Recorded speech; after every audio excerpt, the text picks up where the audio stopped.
We thank you, Jesus. We thank you, Jesus. We thank you, Lord. మహాపరిశుద్ధుడా, జీవాధిపతి, ఇంతవరకు నీ యొక్క సన్నిధిలో నిన్ను స్తుతించడానికి, నీ నామముని ఘనపరచడానికి మాకిచ్చిన గొప్ప తరుణము, భాగ్యం బట్టి నీకు వందనాలు. మా ఆరాధన ద్వారా, స్తుతుల ద్వారా, మా మొర ద్వారా నీ నామము ఘనపరచబడిందని, మా ప్రతి ఒక్క స్తుతులు నీకు అంగీకారముగా తీర్చబడిందని అయ్యా మేము పరిపూర్ణముగా మేము విశ్వసిస్తున్నాం. మా మధ్య నువ్వు ఉన్నావు, నీకు వందనాలు. కొన్ని నిమిషాలు నీ పరిశుద్ధను వాక్కు ముందు మేము వెళ్తుండగా మాతో మీరు మాట్లాడండి అయ్యా. నీ పరలోకమైన స్వరముతో మాతో మాట్లాడు అయ్యా. తండ్రి, వినగల చెవిని, గ్రహించే హృదయాన్ని మాకు దయచేయండి. దీన పాత్రను వాడుకొని ప్రభువా, నా నోరును ముట్టి నీ పరలోకమైన సందేశముని, నీ హృదయముని అందించడానికి అయ్యా నన్ను యోగుడిగా నన్ను అభిషేకించి వాడుకోండి. కూడిన ప్రతి బిడ్డలను దీవించి మా ద్వారా అన్ని విధమైన మహిమ, ఘనత, ప్రభావములు నువ్వే చెల్లించుకోమని యేసు పరిశుద్ధ నామములో అడుగుచున్నాము తండ్రి. ఆమేన్, ఆమేన్. దయచేసి మనం అందరూ కూర్చుందాం.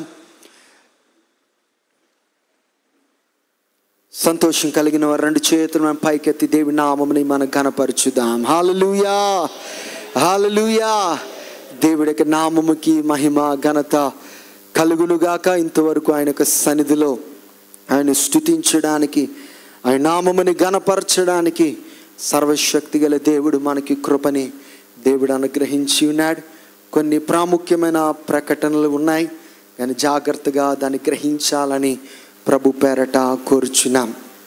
మరి ఎండాకాలము వస్తుంది గనక మరి ప్రారంభ ఈ యొక్క దినాల నుండే ఎండలు అధికంగా ఉన్నాయి గనక మనందరూ తీసుకోవలసిన జాగ్రత్తలను మనము తీసుకొని మనం ముందుకు ఎదుగుదాం. మరి ప్రత్యేకంగా మరి మాకు వచ్చిన ఆలోచన బట్టి ప్రార్థన చేసి కొన్ని వారాల నుండి మరి ఈ విషయముల కొరకు మేము ప్రార్థన చేస్తున్నాం. మరి ఎండాకాలము అధికంగా ఉంది కనుక చాలామంది మరి నడుచుకొని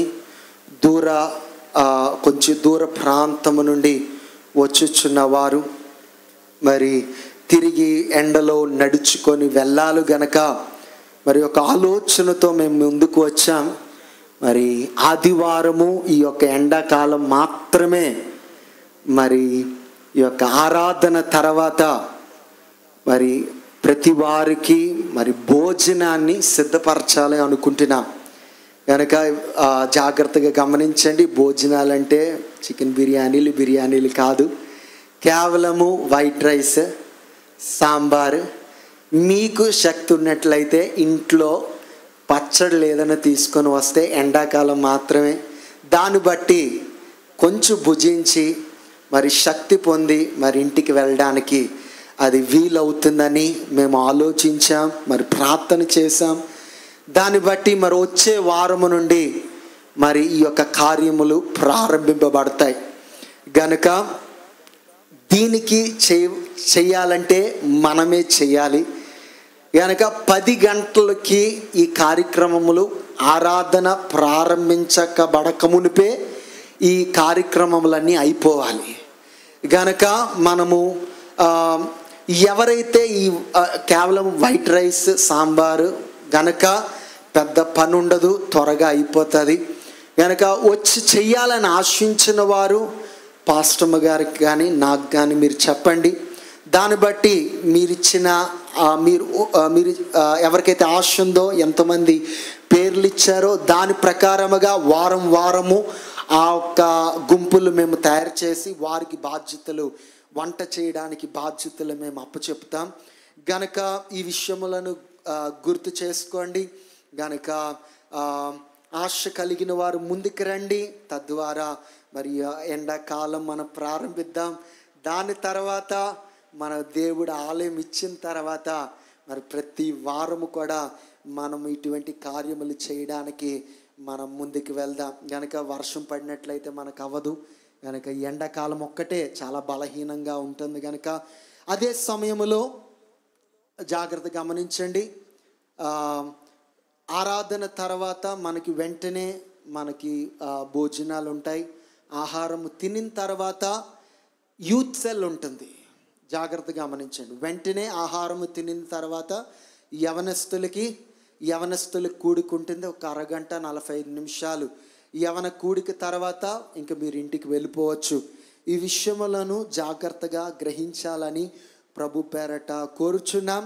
మరి ఈ యొక్క ఆదివారం కొరకు మరి సిద్ధపరచడానికి బ్రదర్స్ శనివారమే మీరు ఆ కార్యములన్నీ చూడాలి. గనక శనివారమే మన సరుకులన్నీ పెడితే ఆదివారం పొద్దునకి మరి సిస్టర్స్ ఆ వంట కార్యక్రమములను వారు చేస్తారు. 10 గంటలు దాటినట్లయితే వచ్చే వారం నుండి క్యాన్సిల్ అయిపోతుంది. గనక 10 గంటలు రాకమునిపే అన్ని కార్యక్రమములు అయిపోవాలి. ఎందుకంటే సండే స్కూల్ బిడ్డలకి మనం మ్యాక్సిమం టిఫిన్ ఏర్పాటు చేయడానికి మనము ప్రయత్నం చేస్తున్నాం. గనక వారు మరి సండే స్కూల్ బిడ్డలకి మేము టిఫిన్ ఇస్తున్నాం. గనక అదే రీతిగా మరి ఈ యొక్క ఎండాకాలము మనము కూడా మరి దూర ప్రాంతంలో వెళ్ళిచున్న వారికి ప్రయాసంగా ఉండకూడదని అని చెప్పి దగ్గరున్న వారు తినకూడదని కాదు, అందరూ భుజించాలి, అందరూ సంతోషించాలని మా ఆశ. గనక ఎండాకాలము అందరూ కలిసి సంతోషించాలని మేము ఆశించుచున్నాం. అదే రీతిగా ఉపవాస ప్రార్థనలు మరి ఎంతగానో దేవుడికి సన్నిధిలో ప్రార్థించడానికి దేవుడు మా కృప చూపించి ఉన్నాడు. సంగమగా ప్రతి వారి కొరకు ప్రార్థన చేయడానికి దేవుడు అనుగ్రహించి ఉన్నాడు. 50 దినాలు ఎలాగైపోయా కూడా నాకు తెలియదు. గనక ఇంకొక 6 దినాలు మాత్రమే మన ముందుంది. 6 దినాలు మరి మాత్రమే ఉంది. గనక మరి ఈ యొక్క ఉదయము ప్రార్థనలు మధ్యాహ్నమే ప్రార్థన చేయడం ప్రారంభించాం. గనక ఎండలు అధికంగా అవుతున్నాయి. గనక పొద్దున 6 గంటల నుండి ఎండ వచ్చిన వరకు ముందుగానే ఎవరైనా పొద్దున వచ్చి వ్యక్తిగత ప్రార్థనలు మీరు చర్చిలో చేసుకోవచ్చు. సాయంకాలము 6 గంటల నుండి 8:30 వరకు మనకి చర్చిలో ప్రార్థన జరుగుతుంది. ఈ ప్రార్థనలు ఎలా జరుగుతున్నాయి అంటే, మనము ఈ స్థలం అంతట్లో మనం ఏం చేస్తామంటే ఒక్కొక్క దగ్గర మనం షీట్లు పరుస్తాం. ఈ స్థలములో ఒక్కొక్క ప్రజలు ఒక్కొక్క దగ్గర స్థలాల దగ్గర కూర్చొని వాళ్ళు ఏం చేస్తారంటే వారు ప్రార్థన చేస్తూ ఉంటారు. గనక ఆ రీతిగా మన స్థలములో ప్రతి స్థలములో మనం కూర్చొని మనము ఈ స్థలమంతా నింపబడినట్లు దీవింపబడినట్లు దేవుడి యొక్క సన్నిధిలో మనం ప్రార్థన చేస్తాం. బుధవారము శుక్రవారం యథావిధంగా మనకి బుధవారం స్త్రీల కూటము, శుక్రవారము ఉపవాస ప్రార్థన జరుగుతుంది. కనుక సండే స్కూల్ 8 గంటల నుండి 9:40 వరకు జరుగుతుంది. గనక యవనస్తుల కూడిక ఈ దినం ఉండదు. వచ్చే వారం నుండి 2 గంటల నుండి 2:30 వరకు యవనస్తులు కూడుకుంటుంది. గనక ప్రతి విషయాన్ని మనం గ్రహిద్దాం, మనందరూ కలిసి మరి పాలు పొందుదాం, సంతోషిద్దాం, ఒక్కొక్కరిని ప్రోత్సాహపరుచుకుందాం, దేవుడిలో ఎదుగుదాం. ఆయన యొక్క సన్నిధిలో మనము స్థిరులుగా మనం తీర్చబడదాం, ప్రార్థన చేద్దాం. మరి దేవుడిచ్చిన ఒక ఆలోచన మరి దేవుడు అది ఆయన ఆశీర్వాదకరముగా నడిపిస్తాడని పరిపూర్ణముగా మేము నమ్ముచున్నాం. ప్రార్థన చేద్దాం. మనం అందరూ కలిసి చేస్తే మాత్రమే కార్యములు జరుగుతాయి.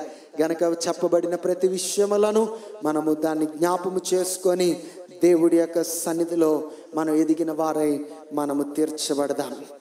బైబిల్ గ్రంథము కలిగిన వారు ప్రతి ఒక్కరు బైబిల్ గ్రంథాన్ని పైకెత్తుదాం.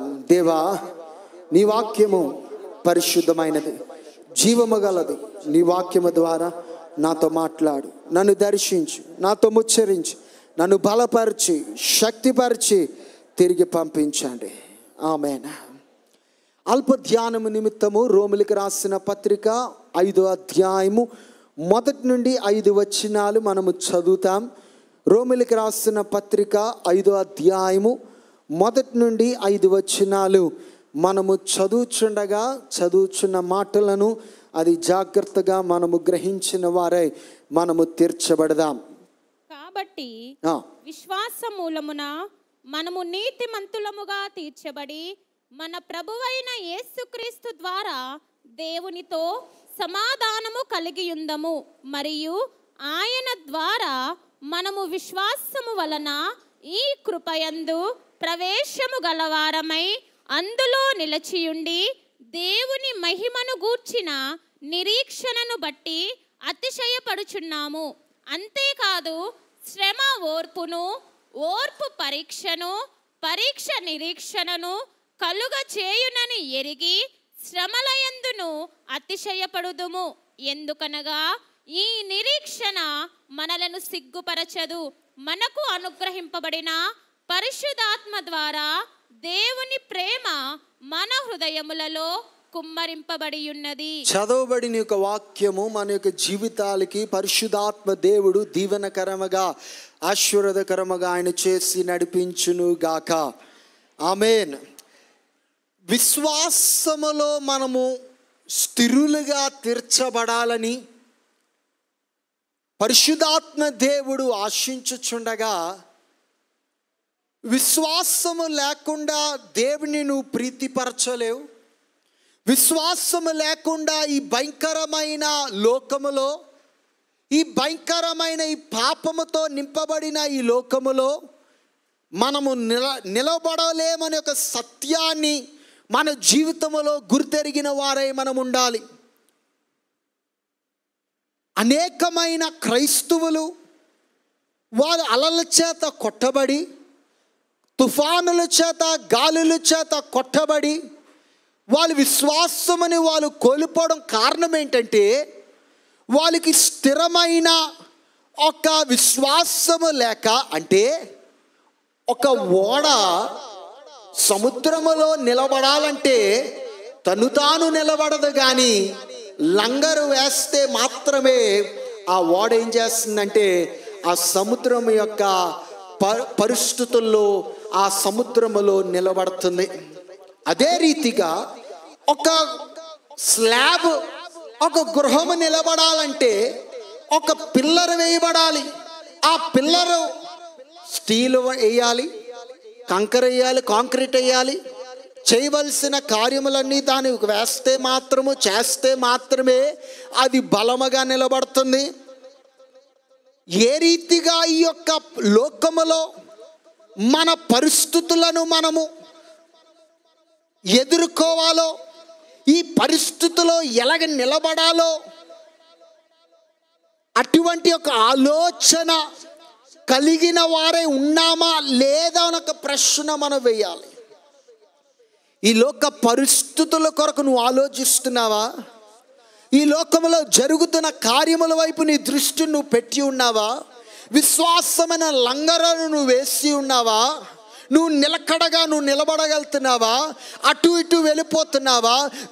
క్రీస్తు కొరకు స్థిరముగా నువ్వు నిలబడగలుగుతున్నావా? అన్ని పరిస్థితుల్లో చూడండి, సముద్రములో ఎంత పెద్ద ఓడైనా వాడు నిలబడాలంటే ఆ సముద్రములో వాడు లంగర వేయకుండా వాడు ఏ పరిస్థితుల్లో వాడు నిలబడలేడు. నేను ఎంత గొప్పవాడైనా, నేను ఎంత పెద్దవాడిగా చేయబడినా, నేను ఎంత శక్తిగల వాడిగా నేను కనబడినా, అంత పెద్ద ఓడకి ఏం కావాలి? లంగర్ కావాలి.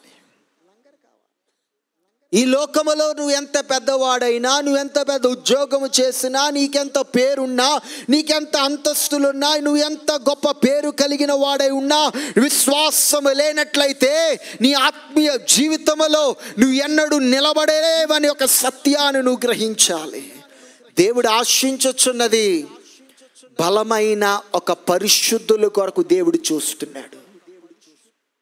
బలమైన స్థిరమైన పరిశుద్ధుల కొరకు. సిగ్గుపడిన వారు కాదు, సిగ్గుపడిన వారిని దేవుడు చూడట్లే. సిగ్గుపడిన వారుగా ఉండాలని దేవుడు ఆశించట్లే. తలెత్తిన వారై, నిలబడిన వారై, ఏ పరిస్థితుల్లో దేవుని విడిచి పెట్టలేని వారై, దేవుడి యొక్క వాక్యమని విడిచి పెట్టలేని వారై, పరిశుద్ధతని విడిచి పెట్టలేని వారి ఒక పరిశుద్ధమైన ఒక గుంపు కొరకు దేవుడు ఏం చేస్తున్నాడంటే ఆయన వెతుకుచున్నాడు. పరలోకము నుండి ఆయన ఏం చూస్తున్నాడంట? ఎవరైనా ఒక్కడైనను నన్ను వెతికినవాడు, నన్ను గ్రహించిన వాడు ఒక్కడైనా ఉన్నాడా? లేడు, ఒక్కడు లేడు. దేవుడు అనుదినము చూచుచున్నాడు. నీ జీవితము వైపు ఆయన చూచుచున్నాడు. నీ విశ్వాసం ఏ రీతిగా ఉంది, నువ్వు ఏ రీతిగా ఈ లోకములో నువ్వు జీవిస్తున్నావు, నీ పరిస్థితుల్లో నువ్వు ఎలాగ నిలబడుతున్నావు, అన్ని విషయములను దేవుడు ఏం చేస్తున్నాడంటే ఆయన చూచుచున్నాడు. దేవుడు చేయుచున్న కార్యం ఏంటి? దేవుడు మన జీవితంలో చేయుచున్న కార్యములేంటి? ఈ దినం మనం ప్రశ్నిస్తాం, దేవా నా జీవితంలో నువ్వేం చేస్తున్నావు? ఎంతమంది ఆ ప్రశ్న అడిగారు? అయ్యా నా జీవితంలో నువ్వేం చేస్తున్నావు? దేవుడు చేయించిన కార్యం ఒక్కటే. నిన్ను రక్షించిన దినము నుండి దేవుడు చేయించిన కార్యము నిన్ను పరిశుద్ధతలో, నీతిలో, విశ్వాసములో నిన్ను అనుదినము ఆయన కట్టుచున్నాడు. నువ్వు కట్టబడుతున్నావు. ఆర్థికంగా కాదండి, ఏదో మన శరీర ఆశలు కాదు దేవుడు చేయుచున్న కార్యాలు. దేవుడు పనిని ప్రారంభించి ఉన్నాడు. ఏ పనిని ప్రారంభించి ఉన్నాడో, ఏ పని ప్రారంభించి ఉన్నాడు? మనం ఆ విషయంలో ఆలోచించిన వెంటనే మన అవసరములు అనుకుంటాం. అంతే కదండి. మన అవసరములను తీర్చడానికి, నా కష్టాలు తీర్చడానికి నా దేవుడు పనిని ప్రారంభించి ఉన్నాడు కాదు. దేవుడు ఏ పని ప్రారంభించి ఉన్నాడంటే నిన్ను నన్ను పరిశుద్ధుడిగా, పరిశుద్ధురాలుగా, పరలోక రాజ్యానికి వారసులుగా చేయడానికి నీ జీవితంలో, నా జీవితంలో ఆయన పనిని ప్రారంభించి ఉన్నాడు. నిన్ను నన్ను నీతిమంతుడిగా చేయడానికి. ఫిలిప్పీలకు రాసిన పత్రిక 1వ అధ్యాయము 6వ వచనాన్ని మనం చదువుదాం. ఫిలిప్పీలకు రాసిన పత్రిక 1వ అధ్యాయము 6వ వచనాన్ని. మీరు మొదటి దినమందు ఇది వరకు సువార్త విషయములో మీరు నాతో పాలివారై ఉండుట చూచి మీలో ఈ సత్క్రియ నారంభించిన వాడు యేసుక్రీస్తు. అరే మీలో సత్క్రియ ఆరంభించిన వాడు నేను కాదు.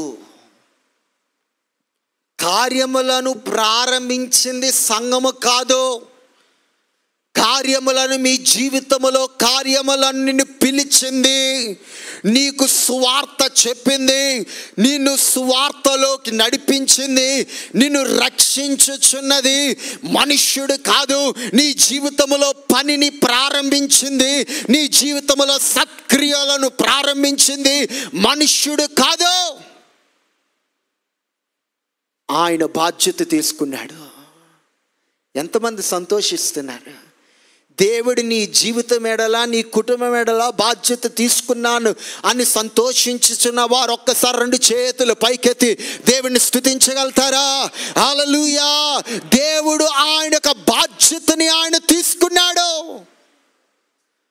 ఆయన సత్క్రియలను ప్రారంభించి ఉన్నాడు. నిన్ను పరిశుద్ధుడిగా, నీతిమంతుడిగా, ఆయన యొక్క ప్రజలుగా తీర్చిదిద్దడానికి ఆయన పనిని ఆయన ప్రారంభించి ఉన్నాడు.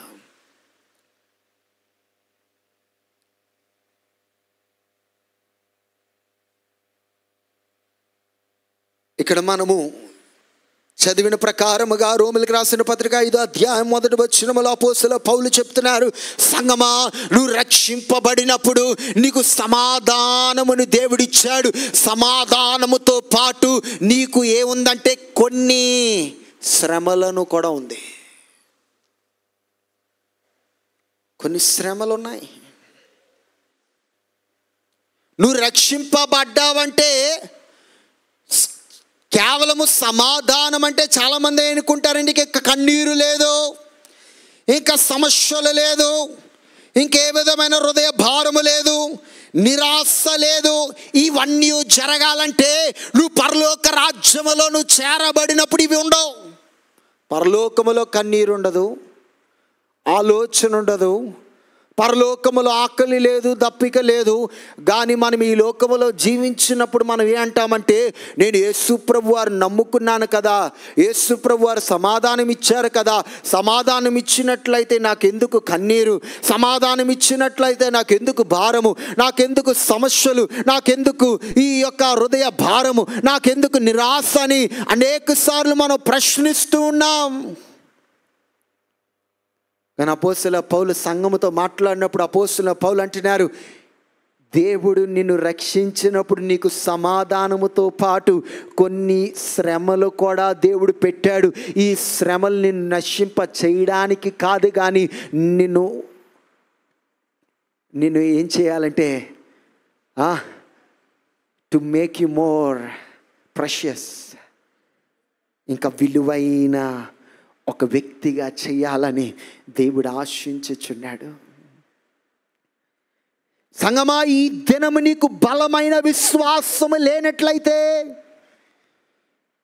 ఈ లోకములోనూ నిలబడలేవు. నీ విశ్వాసం ఎప్పుడు కనబడుతుందంటే, శ్రమ వచ్చినప్పుడే నీ విశ్వాసము కనబడుతుంది. శ్రమ లేకుండా ఏ విశ్వాసము కనబడదు. 4 ప్రాముఖ్యమైన విషయాలు త్వరగా నేర్పించి నేను ప్రార్థన చేస్తాను. మొదటి విషయాన్ని మనము నేర్చుకుందాం. మొదటి వచనాన్ని మనము చదువుతున్నాం.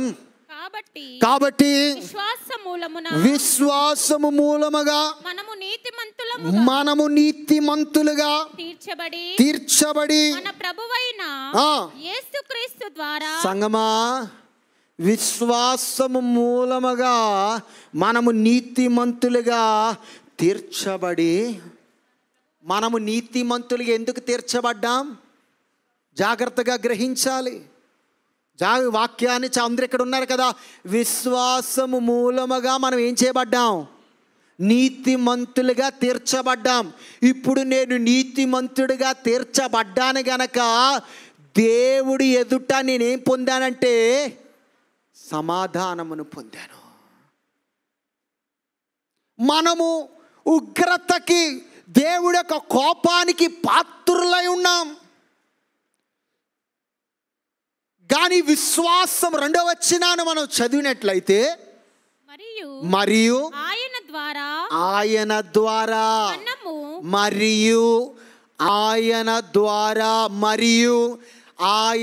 ద్వారా అంటే యేసు ప్రభు ద్వారా మనము విశ్వాసము వలన ఈ కృపయందు ప్రవేశము కలవారమై అందులో నిలిచి ఉంది. చూడండి, విశ్వాసమునకు కర్త ఎవరు? మళ్ళా చెప్తున్నాను, నీ విశ్వాసము దేనిపైన ఉంది? విశ్వాసము గాలిపైన? నీ విశ్వాసము గాలి మాటలా? నీ విశ్వాసం మనుష్యుడు మాటలా? నీ విశ్వాసం అద్భుతాలా? నీ విశ్వాసము ఆశ్చర్యమైన కార్యాలా? నీ విశ్వాసము కొబ్బరి నూనె? నీ విశ్వాసము ఎవరో? వాక్యం చెప్తుంది, నీ విశ్వాసము యొక్క కారణభూతుడు, కర్త యేసు ప్రభు అయి ఉన్నాడు. యేసు ప్రభు వారు లేనట్లయితే నీకు విశ్వాసం లేదు. అలా చెప్తున్నాను, యేసు ప్రభు వారు లేకుండా నీకు విశ్వాసము లేదు. ఇప్పుడు యేసు ప్రభు వారు మన ముందు ఉన్నారు గనక నేను ఆయన ఏం చేయగలుగుతున్నాను? విశ్వసించగలుగుతున్నాను. నేను విశ్వసించగలుగుతున్నాను గనక ఆయన యొక్క కృపలో నేనేం చేయగలుగుతున్నాను? ప్రవేశించగలుగుతున్నాను. ఎంతమందికి అర్థమవుతుంది? కృప ఊరికని దొరకదండి. కృప అందరికా? కృప అందరికా కాదా? ఆయన కోరిన వారి పైన ఆయన కృపని చూపించుచున్నవాడు. నీ విశ్వాసం ఎవరి పైన? నీ విశ్వాసము క్రీస్తు పైన అయినట్లయితే, ఆ క్రీస్తు పైన నువ్వు విశ్వాసం ఉంచినప్పుడు నువ్వేం చేస్తున్నావంటే కృపలో కృపయందు ప్రవేశ కలవారముగా అందులో మనం ఏం చేయబోతున్నాం? నిలిచి ఉంటున్నాం. కృప అనేది గొప్పదండి. దేవుడి యొక్క కృపని నీ జీవితంలో నువ్వు పొందుకున్నట్లయితే నువ్వు ధన్యుడివి, ధన్యురాలువి. ఇప్పుడు అపోస్తలుడైన పౌలు అంటున్నారు, నువ్వు యేసు ప్రభువారు నమ్మి ఉన్నావు గనక నిశ్చయముగా నీకేం కలుగుతుందంటే శ్రమ కలుగుతుంది. ఏం కలుగుతుంది? యేసు ప్రభువారే చెప్పారు. ఏం చెప్పారు? చదువుదాం మాటని.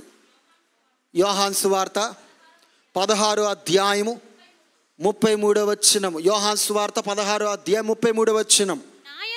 నాయందు మీకు సమాధానము కలుగునట్లు, మీకు సమాధానము కలుగునట్లు ఈ మాటలు మీతో చెప్పుచున్నాను. చూడండి, నాయందు మీకు సమాధానము కలుగునట్లు ఈ మాటలను మీకు చెప్పుచున్నాను. లోకములో మీకు శ్రమ కలుగును, అయినను ధైర్యము తెచ్చుకొనుడి, నేను లోకమును జయించి ఉన్నాను. నా నిమిత్తము అనేకులు మిమ్మల్ని ఏం చేస్తారు? నిందించి, హింసించి. ఇదే హింస. శ్రమ అంటే ఏంటి? యేసు ప్రభువారు చెప్పిన మాట ఎక్కడుంది? అది మత్తయి సువార్త 5వ అధ్యాయము 11వ వచనం. మత్తయి సువార్త 5వ అధ్యాయము 11వ వచనము. నా నిమిత్తము జనులు మిమ్మల్ని నిందించి హింసించి మీ మీద అబద్ధముగా చెడ్డ మాటలెల్లా పలుకున్నప్పుడు మీరు ధన్యులు. యేసు ప్రభువారు ఇది శ్రమ. నా నిమిత్తము అనేకులు మిమ్మల్ని ఏం చేస్తారు? నిందించి, హింసించి, అబద్ధముగా చెడ్డ మాటలు పలుకున్నప్పుడు. చూడండి, హింసిస్తారట, నిందిస్తారట, అబద్ధాలు మాట్లాడతారు, చెడ్డ మాటలు మాట్లాడతారట. ఎవరి నిమిత్తము? ఎందుకు మనం ఏం చేస్తున్నాం? వాక్యమును పట్టుకున్నాం కనుక. వాక్యానుసారముగా నువ్వు జీవించినప్పుడు, సజీవమైన దేవుణ్ణి వెంబడించినప్పుడు నీకు శ్రమ కలుగుతుంది. నువ్వు నీ జీవితాన్ని ఆయన సన్నిధిలో నువ్వు సమర్పించినప్పుడు నీకు శ్రమ కలుగుతుంది. శ్రమ అంటే టు బి ప్రెషర్డ్, అంటే ఒత్తిడి. గ్రేప్ జ్యూస్ ఎలాగొస్తుందండి? పోనీ మిక్సీలో కొట్టకుండా పాతకాలంలో మిక్సీ లేనప్పుడు ఏం చేసేవారు? ఈ దినం కూడా గ్రేప్ జ్యూస్లు ఎలా చేస్తారు తెలుసా? మనం అనుకున్న మిక్సీలో ఏం కొట్టరు, కాలుతో తొక్కుతారు.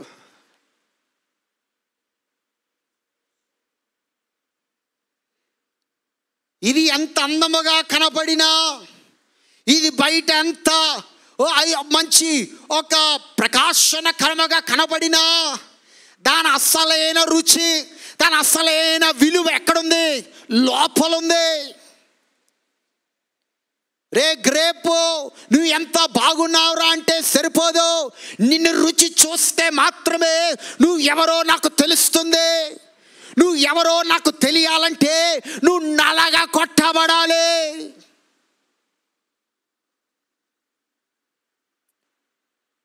అరే నూనె వాడుతున్నామే, నూనె దేంట్లో తీస్తారు? కొబ్బరి నుండి తీస్తున్నారు, ఒలివ నుండి తీస్తున్నారు, కొన్ని పువ్వుల నుండి తీస్తున్నారు. అరే బయటికి చూడడానికి నువ్వు అందముగా ఉన్నావే, కానీ నీ విలువ తెలియాలంటే నువ్వు నలగా కొట్టబడితే మాత్రమే నీలో ఉన్న బలమైన ఆ శ్రేష్టమైన విలువ తెలుస్తుంది. బయట నువ్వు ఎంత భక్తిగా నువ్వు కనబడినా వ్యర్థమే. నువ్వు ఎంత బయట ఘనముగా కనబడినా నువ్వు వ్యర్థమే. పరిశుద్ధాత్మ దేవుడు చెప్తున్నాడు, నువ్వు శ్రమలో నువ్వు వెళ్ళకుండా, నువ్వు శ్రమలను అనుభవించకుండా, నీలో ఉన్న శ్రేష్టమైనది ఈ లోకము చూడదు. అది నీలో ఉన్న శ్రేష్టమైనది ఏంటో నీకే తెలియదు. చూడండి, మాటను మనం చదువుదాం. రోమీయులకు రాసిన పత్రిక 5వ అధ్యాయము 3వ వచనం.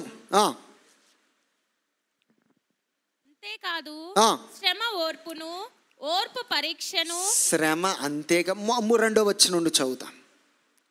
మరియు ఆయన ద్వారా మనము విశ్వాసము వలన ఈ కృపయందు ప్రవేశము గలవారమై అందులో నిలచియుండి దేవుని మహిమను గూర్చిన నిరీక్షణను బట్టి అతిశయపడుచున్నాము. అంతేకాదు శ్రమ ఓర్పును. శ్రమ ఒక మాట ఇక్కడ మనం చూస్తున్నాం. ఈ ఒక్క మాటను మనం చూద్దాం. శ్రమ. ఎందుకు ఈ శ్రమ వచ్చింది? ఈ శ్రమ నిన్ను నశింప చేయడానికి కాదు, కానీ నీలో ఉన్న ఆ శ్రేష్టమైన జీవితాన్ని దేవుడు ఈ లోకానికి చూపించాలని, నీకు చూపించాలని నువ్వు అనుకుంటున్నావు. అనేక మార్లు నా జీవితము విలువైనది కాదు, నేను పనికిరాని వాడిని, నా జీవితంలో ఏ విధమైన అర్థము లేదు, నా జీవితంలో నేనేమి చేయలేనని అనేకసార్లు నిరాశపరుచుండగా నా సర్వశక్తి గల దేవుడు అంటున్నాడు, నిన్ను రక్షించిన దినము, నిన్ను రక్షించిన దినము నీకు సమాధానముతో పాటు శ్రమల్లో కూడా నిన్ను పంపించాను. ఎందుకు పంపించానంటే నువ్వు శ్రేష్టమైన ఒక్క పాత్రుడిగా, విలువైన దేవుడి యొక్క బిడ్డగా నువ్వు తీర్చబడాలని. దేవుడు ఆశించుచున్నది నువ్వు బలమైన ఆత్మీయుడిగా తీర్చబడాలని, నువ్వు బలహీనుడిగా ఉండాలని దేవుడు ఆశించిన వాడు కాదు. ఏదో నామకర్తగా, ఏదో దేవుడి యొక్క సన్నిధిలో ఎదిగి, ఏదో ప్రార్థన చేసి, ఏదో భక్తి చేసి వెళ్ళిపోయిన ఒక వ్యక్తిగా ఉండాలని దేవుడు ఆశించట్లేదు. అనేకులకి దేవుడి యొక్క సన్నిధిలో వాళ్ళ జీవితాలు సమర్పించుకోవడానికి భయము, ప్రార్థించడానికి భయము, సంపూర్ణముగా వాళ్ళ జీవితాల్ని సమర్పించుకోవడానికి భయము. ఎందుకంటే శ్రమ వచ్చేస్తాదేమో.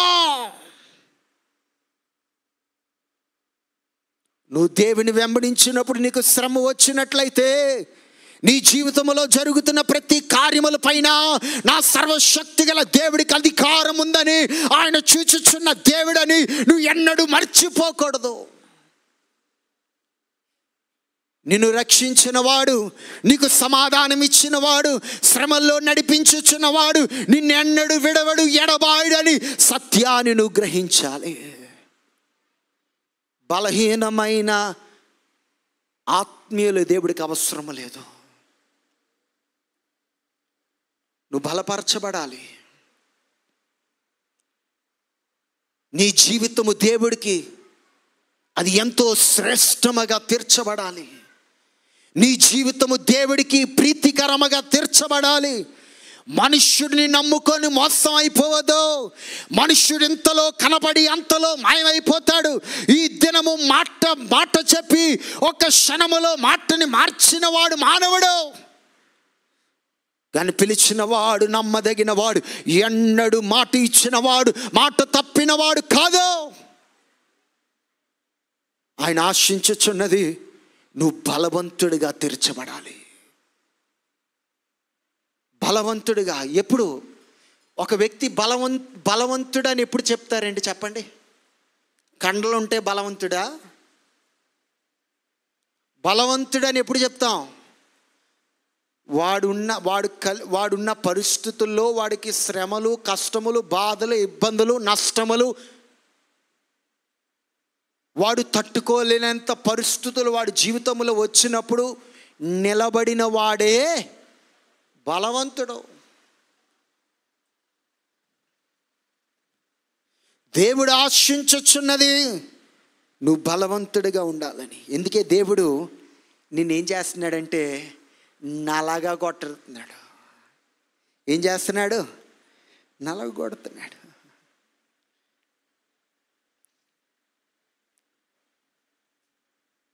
నీ జీవితంలో నువ్వు నలగొట్టబడకుండా, నీ ఆత్మీయ జీవితంలో ఎన్నడూ బలవంతుడిగా నువ్వు ఎన్నడూ తీర్చబడలేవు.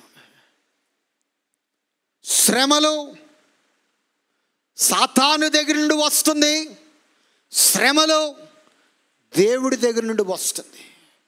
సాతానుడి దగ్గర నుండి వచ్చుచున్న శ్రమలు నిన్ను కదిలింపచేసి, నిన్ను నశింపచేసి, జారిపోయిన పరిస్థితుల్లో నాశనములోకి తీసుకొని వెళ్తుంది. గాని దేవుడి దగ్గర నుండి వచ్చుచున్న శ్రమలు నిన్ను బలవంతుడిగా, స్థిరుడిగా చేస్తుంది. శ్రమలు కొన్ని రీతిగా వస్తుంది. మొదటి భాగాన్ని ఎక్కడ నేర్చుకుంటున్నాం? రోమిలికి రాసిన పత్రిక 5వ అధ్యాయము 3వ వచనములో మొదటి భాగము ఏది? శ్రమ. అరే క్రైస్తవ జీవితంలో శ్రమ ఏంటి? ఇది శ్రమ కాలాలు కాదు. దయచేసి మీకు 2 చేతులు జోడించి చెప్తున్నాను, ఇది శ్రమ దినాలు కానే కాదు.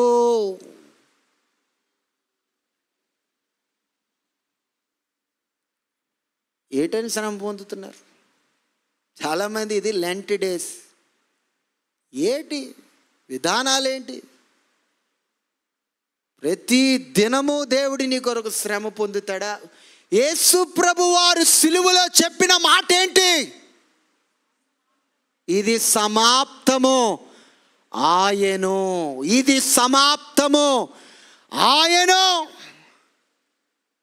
మీ కొరకు నేను శ్రమ పొంది ఉన్నాను. ఇంక ఈ విషయముల కొరకు ఎవరు శ్రమ పొందవసరము లేదు. కానీ మనుషుడికి ఏదో పండగ కావాలి, ఏదో ఆచరించడానికి ఏవేవో కావాలి గనక వాడు ఏవేవో పెట్టుకుంటాడు. కానీ దినము క్రీస్తులో మనకి స్వతంత్రం ఉంది. ఆయన 2000 సంవత్సరముల క్రితము మన కొరకు శ్రమ పొంది ఉన్నాడు.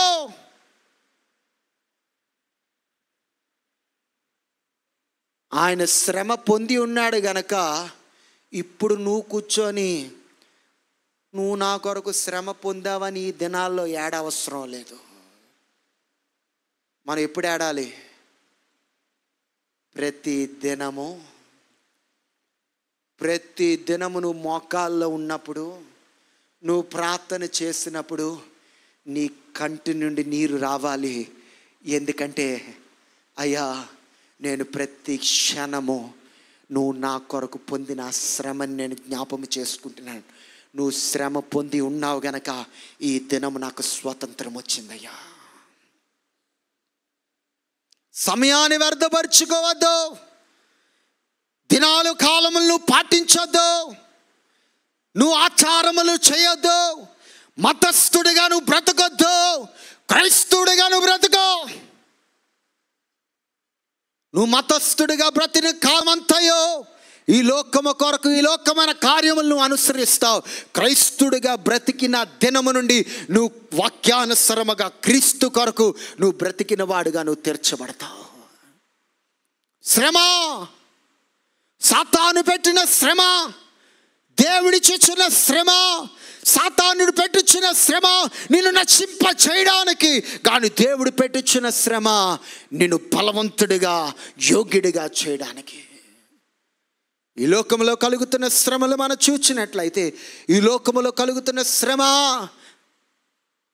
చాలామంది అంటారు, చూడరా సినిమా చూడరా, ఆ హీరోయిన్ చూడరా, ఈ హీరోను చూడరా, ఆ డబుల్ మీనింగ్లు చూడరా, ఆ డబుల్ మీనింగ్ డైలాగులు చూడరా. ఈ లోకములో అటువంటి కార్యముల ద్వారా ఎందుకు మీరే భక్తులా, మీరు ఇవి కార్యాలు చేయకూడదా, మేమేమో మీరు పెద్ద పరిశుద్ధులు, మేమే పనికిరాని వారమా? ఈ లోకమైన అసహ్యమైన కార్యముల నుండి నువ్వు బయటికి వచ్చినప్పుడు నీకేం కలుగుతుంది? రావట్లేదా శ్రమ? శ్రమ రావట్లేదా? నీకు శ్రమ రావట్లేదంటే దానికి కారణం ఏంటి? చూడండి, ఒక మాట చెప్తాను. సాతానుడికి నువ్వు ఎదురుగా వెళ్ళినప్పుడు వాడు ఏం చేస్తాడు? నీ పైన యుద్ధం చేస్తాడు. కానీ ఆడితో కలిసి నువ్వు నడిస్తే వాడు నీతో యుద్ధం చేయడు. చాలామందికి శ్రమ ఉండదు, ఈ లోకంలో బాధ లేదు. ఇక వాడు ఏ వ్యభిచారమైన కార్యాలు చూసినా, వాడు ఎన్ని పాపమైన మాటలు వాడు విన్నా, ఎన్ని హృదయాన్ని, జీవితాన్ని, మనస్సుని, కుటుంబాలు పాడు చేసిన కార్యాలు వాడు చూసినా వాడికి ఏ తప్పుగా అనిపించదు. ఎందుకంటే వాడు సాతానుడు ఇద్దరు ఒకే మార్గంలో నడుస్తున్నాడు గనక వాడికి ఏ విధమైన తప్పు అనిపించదు. దానికి ఎదురుగా నడిచిన వాడికి ఏం వస్తుంది? శ్రమ వస్తుంది. సాతానుడికి ఎదురుగా నడిచిన వాడికే శ్రమ.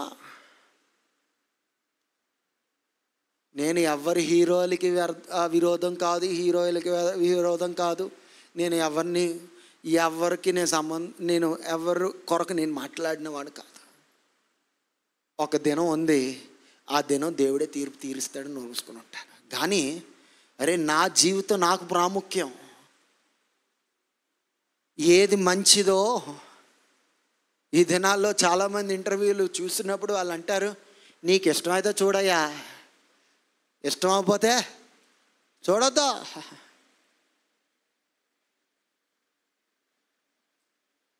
మేము చేయవలసింది మేము చేస్తాం, మేము చూపించవలసింది మేము చూపిస్తాం, మేము మాట్లాడవలసింది మేము మాట్లాడతాం. నీకు ఇష్టం అయితే చూడు.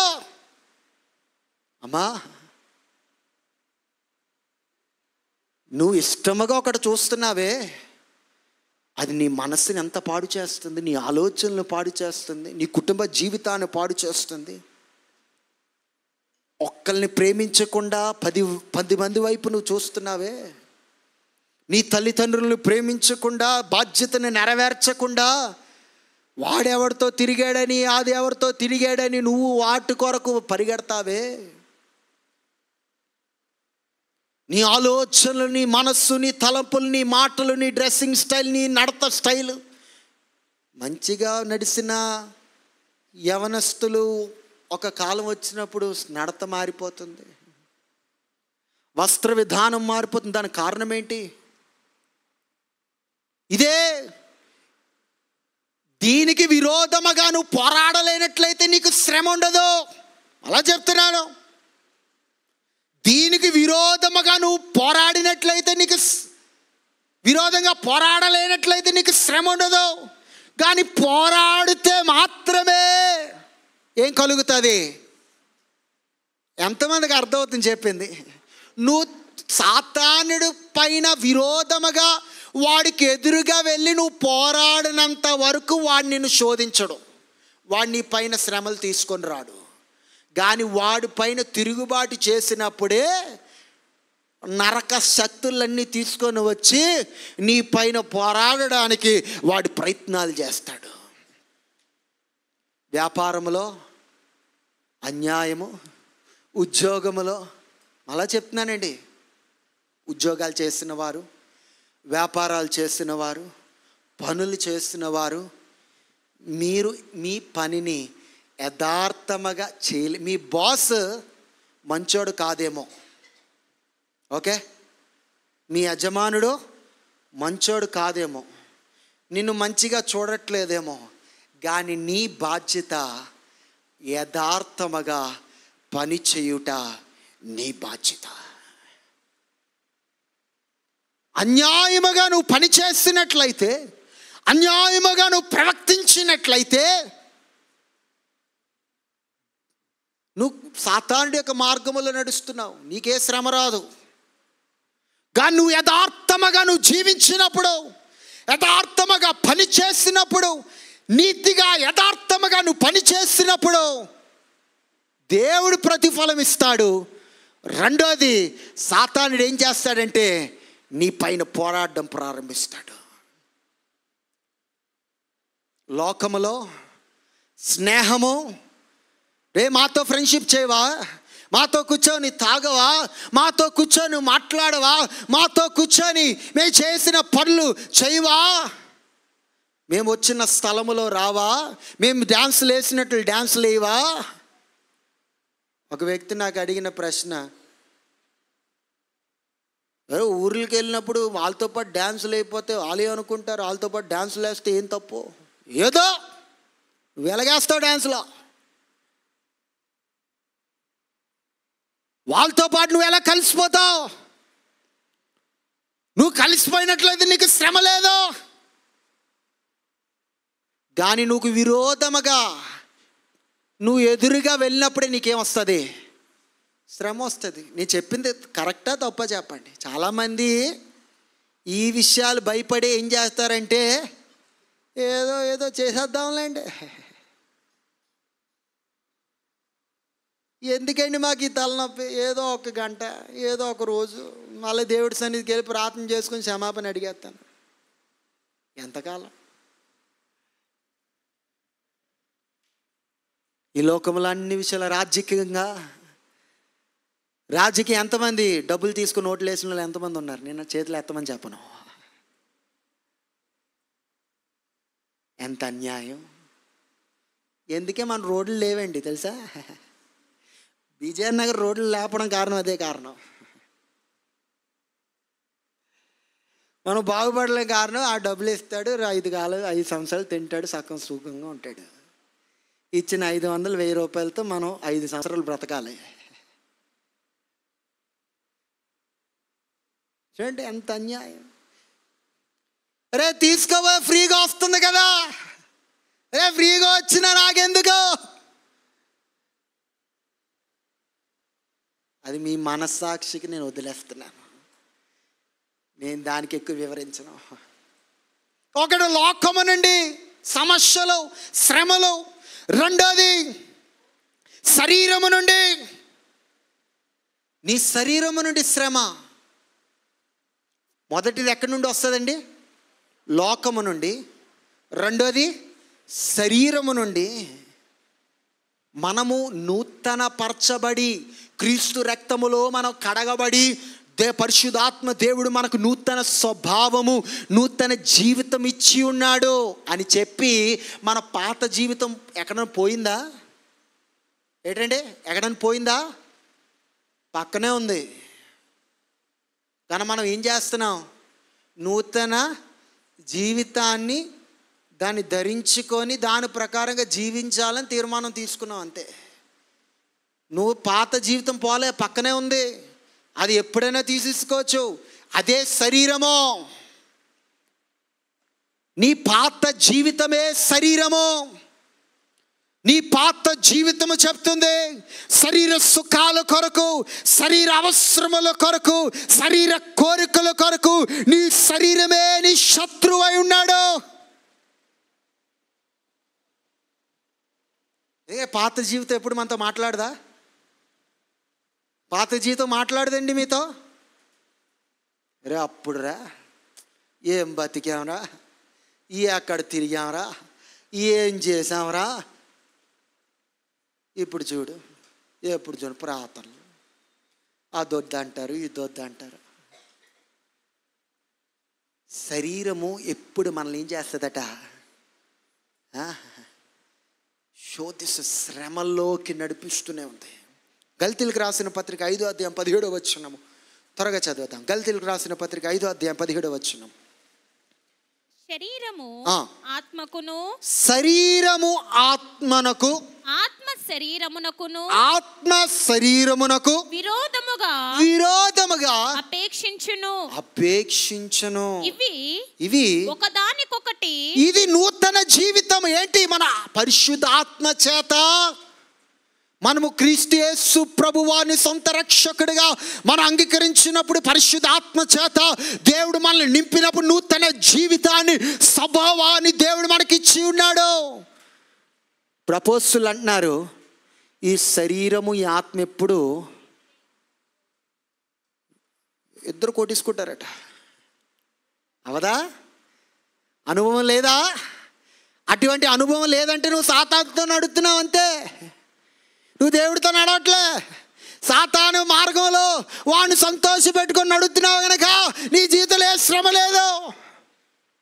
కానీ ఒక్కసారి నీ శరీరానికి విరోధముగా నువ్వు ప్రారంభించినప్పుడు నిన్ను కృంగ చేస్తూ ఉంటుంది. పరిశుద్ధాత్మ చెప్తాడు వద్దురా, తప్పు, వాక్యానుసారంగా కరెక్ట్ కాదు, పాపములో పడిపోతావు, పాప ఊబిలో పడిపోతావు. ఆయన నీ రక్తంతో కడిగి ఉన్నాడు, నిన్ను శుద్ధిపరిచి ఉన్నాడు, నూతన సృష్టిగా చేసి ఉన్నాడు. ఓ పడిపోదు, జాగ్రత్త జాగ్రత్త జాగ్రత్తగా అని చెప్పుచుండగా శరీరం అంటే సుఖము కావాలరా నీకు. నీ శరీరమే నీ శత్రువై ఉన్నాడు. నీ శరీరము చేత నీకు శ్రమ కలుగుతుంది, లోకము ద్వారా నీకు శ్రమ కలుగుతుంది, సాతానుడు ద్వారా, సాతాను శక్తుల ద్వారా నీకు శ్రమ కలుగుతుంది.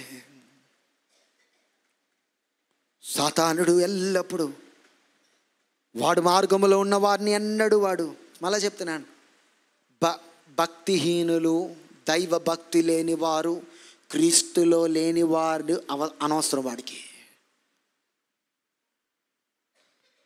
శ్రమ ఎవరికి ఉంది అండి? మనకుందండి శ్రమ. దేవుడిలో లేని వాడికి శ్రమ లేదు. వాడికి ఇష్టం వచ్చినట్లు వాడు తింటాడు, తాగుతాడు, వాడు సుఖిస్తాడు, వాడు బూతులు మాట్లాడతాడు, వాడికి ఇష్టమైన చోటుకి వెళ్తాడు, వాడికి పాపం అంటే తెలియదు, వాడికి ఏ విధమైన ఆలోచనలు ఉండవు, వాడికి భార్య మీద ప్రేమ ఉండదు, భర్త మీద ప్రేమ ఉండదు, వాడి బిడ్డల పైన ప్రేమ ఉండదు, కుటుంబం పైన బాధ్యత ఉండదు, వాడికి ఏ విధముల పైన ఏ విధమైన ఆలోచన ఉండదు. వాడు బతుకుతాడు. కానీ ఈ దినం మనకెందుకు శ్రమ? దేవుడు అన్నాడు, నీ భార్యను ప్రేమించాలి, నీ భర్తను ప్రేమించాలి, కుటుంబంలో బాధ్యతగా ఉండాలి, నీ బిడ్డలను ప్రేమించాలి, భక్తిలో, విశ్వాసములో, పరిశుద్ధతలో నువ్వు ఎదగాలి. నువ్వు త్రాగకూడదు, సిగరెట్లు కాల్చకూడదు, బీడీలు కాల్చకూడదు, నీ శరీరాన్ని పాడు చేయకూడదు, నీ శరీరాన్ని హానిపరిచిన ఆహారం నువ్వు భుజించకూడదు, నీ శరీరాన్ని అపవిత్రపరచకూడదు, ఏ విధమైన పాపమైన కార్యములు నీ హృదయంలో ఆహ్వానించకూడదు. ఒకప్పుడు నువ్వు పాపానికి బానిసుడిగా ఉన్నావు, ఇప్పుడు క్రీస్తులో నువ్వు స్వతంత్రుడిగా ఉన్నావు. తిరిగి పాపము బానిసత్వములోకి నువ్వు వెళ్ళిపోకూడదు. వీటిని పాటించినప్పుడు ఎవరు పోరాడుతున్నాడు? సాతానుడు మన పైన పోరాడుతున్నాడు. శ్రమ తీసుకొని వస్తాడు. శ్రమ అంటే అన్నాను, ఒత్తిడి. శ్రమ అంటే ఏంటండి? ఒత్తిడి, మానసికమైన ఒత్తిడి. తట్టుకోలేకపోతున్నానయ్యా, అనేక యవనస్తులు తట్టుకోలేకపోతున్నాను. అనుకున్నాను, జయించాలనుకున్నాను, అవట్లేదు. ఒత్తిడి ఎక్కువైపోయింది.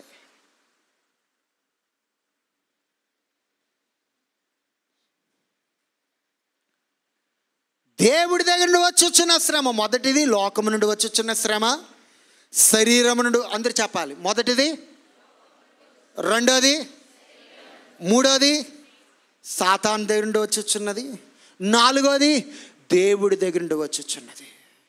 దేవుడి దగ్గర నుండి వచ్చుచున్న శ్రమ నిన్ను బలపరుస్తుంది, నిన్ను స్థిరపరుస్తుంది. హెబ్రీయులు 12వ అధ్యాయం 6వ వచనాన్ని చదువుదాం. హెబ్రీయులు 12వ అధ్యాయము 6వ వచనము. నా కుమారుడా, ప్రభు చేయు శిక్షను తృణీకరించకము. ఆయన నిన్ను గద్దించినప్పుడు విసుకకము. ప్రభు తాను ప్రేమించు వారిని శిక్షించి ప్రతి కుమారుని దండించు. దేవుడు ఎప్పుడు నిన్ను సంతోషపరచాలనుకోడు. దేవుడు ఏమనుకోడు? కష్టంగా ఉందా చెప్పడానికి? అనుకోడు. మనం ఇప్పుడు అదే కదా అనుకోండి, దేవా నన్ను సంతోషపరచయ్యా, నన్ను తృప్తిపరచయ్యా, సంతోషపరచు. దేవుడు నేను సంతోషపరచడు. కానీ దేవుడు నేను ఏం చేస్తాడు తెలుసా? పరిశుద్ధపరుస్తాడు. దేవుడు నిన్ను సంతోషపరిచే ఒక పనుల్లో దేవుడు లేడు. దేవుడు నిన్ను పరిశుద్ధపరిచే పనుల్లో ఉన్నాడు. నువ్వు పరిశుద్ధుడిగా తీర్చబడినట్లయితే సమస్తము నీకు కలుగుతుందని తెలిసిన దేవుడు నిన్ను అనుదినము పరిశుద్ధతలోకి నిన్ను నడిపిస్తూనే ఉన్నాడు. నీ జీవితంలో శ్రమలు, ఇబ్బందులు, ప్రయాసములు, పరీక్షలు కలిగినప్పుడు చూడండి, ఈ దినాల్లో చాలామంది అంటారు బోధకులు, ఈ దినము నుండి ఏ విధమైన కష్టములు రావో, ఏ విధమైన బాధలు రావో, ఇప్పుడే విడిచిపోయాయి. ఈ దినము నుండి నువ్వు స్వతంత్రుడుగా, ఏ కష్టము లేకుండా, ఏ బాధ లేకుండా, ఏ ఆర్థిక ఇబ్బంది లేకుండా, ఏ విధమైన సాతానుడి యొక్క ఇబ్బంది లేకుండా నువ్వు సుఖంగా బ్రతుకుతావు. ఎక్కడుంది వాక్యంలో ఇవన్నీ? ఎందుకు అపోస్తలుల పౌలు శ్రమ కలుగుతుందిరా సుమా? ఈ లోకములో జీవించిన కాలము నా యేసు ప్రభువారే చెప్పారు, నీకు శ్రమ కలుగుతుంది కానీ భయపడొద్దు, నేను శ్రమని జయించి ఉన్నాను గనక మీరు కూడా. ఎస్, ఆయన శ్రమ జయించి ఉన్నాడు గనుక మనము కూడా శ్రమని జయించగలుగుతాం. మొదటి విషయమని మనం నేర్చుకున్నాం. మొదటి శ్రమ. ఆయన నమ్మిన మనకి అనేకమైన శ్రమలు కలుగుతాయి. ఎలా శ్రమలు? దేని బట్టి? లోకమును బట్టి, శరీరమును బట్టి, సాతానుడు బట్టి, దేవుని బట్టి. శ్రమ కలగొద్దా? కలిగితే మాత్రం మేలు, శ్రేష్టమైంది బయటకు వస్తుంది. రెండో భాగంకి వెళ్ళే శ్రమ చదువుదాం. అంతేకాదు శ్రమ ఏం చేస్తుందంట? ఓర్పు. మొదటిది ఏంటండి? శ్రమ. మొదటిదేంటి? శ్రమ. శ్రమ వల్ల మనకేం కలుగుతుంది? ఓర్పు. ఓర్పు అనేది సహనము. సహనము, దీర్ఘ శాంతము వేరే. దీర్ఘ శాంతం అనేది మనుషుల దగ్గర నుండి వచ్చుచున్నది. మనుషులతో దీర్ఘ శాంతము కలిగిన వారై మనం ఉండాలి. ఓర్పు అనేది, సహనం అనేది పరిస్థితుల కొరకు మాట్లాడుతుంది. ఇప్పుడు నీ జీవితంలో కలుగుతున్న శ్రమ నీకేం తీసుకొని వస్తుంది? ఓర్పు తీసుకొని వస్తుంది.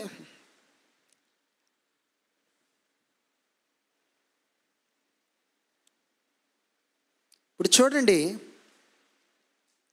మన జీవితంలో శ్రమ కలిగినప్పుడే మనము దేని చేత అంటే మన యొక్క చూడండి, ఉదాహరణగా మనకు అర్థం అవ్వడానికి వస్తువు మనం ఏదైనా కొన్నట్లయితే కొన్ని వస్తువులు కింద పడినవన్నీ ఇరిగిపోతాయి. అప్పుడు మనం ఏమంటాం? డూప్లికేట్ అంటాం. అరే డూప్లికేట్ రా. కానీ కొన్ని వస్తువులు మనం చూసినప్పుడు అది కింద పడినా ఏమవో, అప్పుడు మనం ఏంటాం? ఒరిజినల్ రా. మనము మన జీవితంలో కొన్ని ఒత్తిడి, శ్రమలు వచ్చినప్పుడే మనము డూప్లికేటా ఒరిజినలా తెలుస్తుంది. చైనా మేడా ఈ కాలం వాళ్ళకి తెలియదు, కానీ చైనా మేడ్ అంటే మనం మహా అయితే ఒక వారం రోజులు, ఇంకా గట్టిగా ఉంటే ఒక నెల రోజులు పనిచేస్తుందని నమ్ముతాం.